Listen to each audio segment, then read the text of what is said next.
दोस्तों, यूक्रेन युद्ध की वजह से भारत को अब एक काफी बड़ा नुकसान देखने को मिला। हमें इस बात की आशंका पहले से थी कि यूक्रेन और रूस के बीच चल रहे युद्ध की वजह से भारत की मिलिट्री कैपेबिलिटी को बड़ा झटका लग सकता है और रूस हमें आश्वासन दे रहा था कि ऐसा कुछ नहीं होगा, लेकिन अंततः वही हुआ जिसकी चेतावनी भारत के एक्सपर्ट काफी पहले से दे रहे थे। दरअसल दोस्तों, सामने निकल कर आ रही लेटेस्ट अपडेट के अनुसार अब रूस यूक्रेन युद्ध की वजह से भारत को अपने सबसे शक्तिशाली एयर डिफेंस सिस्टम की डिलीवरी 24 महीने की देरी से मिलेगी। मतलब S-400 के बचे हुए 2 रेजिमेंट की डिलीवरी इस साल के अंत के बजाय अगस्त 2026 तक मिल सकते हैं। बता दें कि ऐसा होगा, इसकी चेतावनी भारतीय विशेषज्ञ यूक्रेन युद्ध की शुरुआत से ही दे रहे थे, लेकिन कई बार रूस ने खुद भारत को आश्वासन दिया कि इस युद्ध की वजह से भारतीय हथियारों की डिलीवरी शेड्यूल में कोई भी परेशानी नहीं आएगी। खुद रूस के डिफेंस मिनिस्टर और फॉरेन मिनिस्टर ने कई बार भारत से बातचीत की और हमें S-400 की डिलीवरी 2024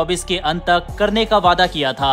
लेकिन ये युद्ध अब अपने तीसरे साल में प्रवेश करने वाला है, लेकिन अभी तक रूस और यूक्रेन के बीच में शांति समझौता होने की संभावना लगभग ना के बराबर दिखाई पड़ती है। इतना ही नहीं, बल्कि ब्लैक सी ग्रेन इनिशिएटिव भी टूट गया, जिसकी वजह से कुछ समय पहले ग्लोबल लेवल पर फूड सप्लाई में काफी परेशानी देखने को मिली और संयुक्त राष्ट्र इस मुद्दे को सुलझाने में नाकाम रहा था। वहीं पर रूस की मिलिट्री को काफी नुकसान झेलना पड़ा, जिसकी भरपाई करने के लिए रूस ने अपनी डिफेंस इंडस्ट्री की सभी सप्लाई फ्रंट लाइन पर करनी शुरू कर दी और इसी वजह से एक्सपोर्ट डिलीवरी शेड्यूल प्रभावित हुआ। बता दें, भारत ने $5.4 बिलियन की कीमत पर रूस से 5 रेजिमेंट S-400 डिफेंस सिस्टम खरीदने की डील साइन की थी, जिसमें से पहला रेजिमेंट भारत को दिसंबर 2021 में डिलीवर किया गया, दूसरा रेजिमेंट अप्रैल 2022 में और तीसरा रेजिमेंट भारत को मार्च 2023 में डिलीवर हुआ था। 40,000 करोड़ रुपए की ये डील भारत के लिए काफी महत्वपूर्ण है, क्योंकि इसके तहत हम दुनिया के सबसे एडवांस एयर डिफेंस सिस्टम को तैनात करेंगे,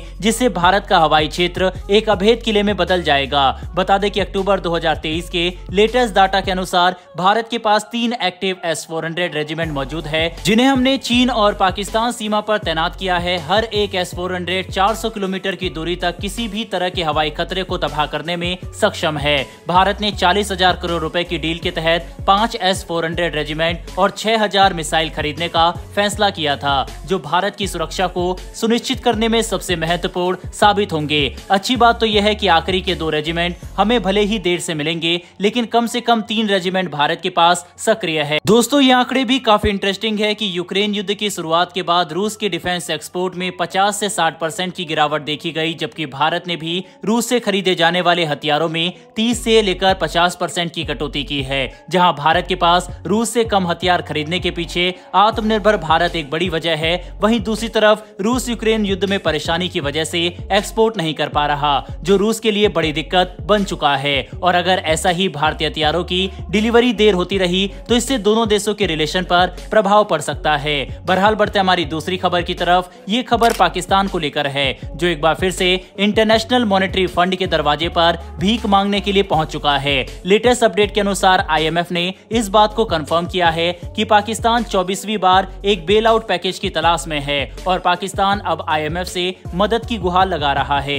बता दें कि स्टाफ लेवल एग्रीमेंट होने के बाद अगर सब कुछ सही रहा तो इस साल आने वाले कुछ महीनों में पाकिस्तान को $1.1 बिलियन की फंडिंग मिल सकती है। इसके पहले पाकिस्तान को पिछले साल जुलाई में $3 बिलियन की फंडिंग दी गई थी, लेकिन अभी तक ना तो इस फंडिंग का सही इस्तेमाल हुआ और ना ही पाकिस्तान ने ग्राउंड लेवल पर कुछ खास इंप्रूवमेंट करके दिखाया। फिर भी पाकिस्तान की मौजूदा आर्थिक स्थिति को ध्यान में रखते हुए $1.1 बिलियन की राशि पाकिस्तान को दी जा सकती है, लेकिन इसके लिए काफी मजबूत कंडीशन बनाए जाएंगे ताकि ये पैसा जनता की भलाई और एडमिनिस्ट्रेशन के सुधार में इस्तेमाल किया जाए। दोस्तों, आपको ये बात जानकर बिल्कुल भी हैरानी नहीं होगी कि पाकिस्तान की मौजूदा स्थिति इतनी खराब है कि वहां पर लोग आटे और चावल की बोरियों के लिए आपस में लड़ाई लड़ रहे हैं।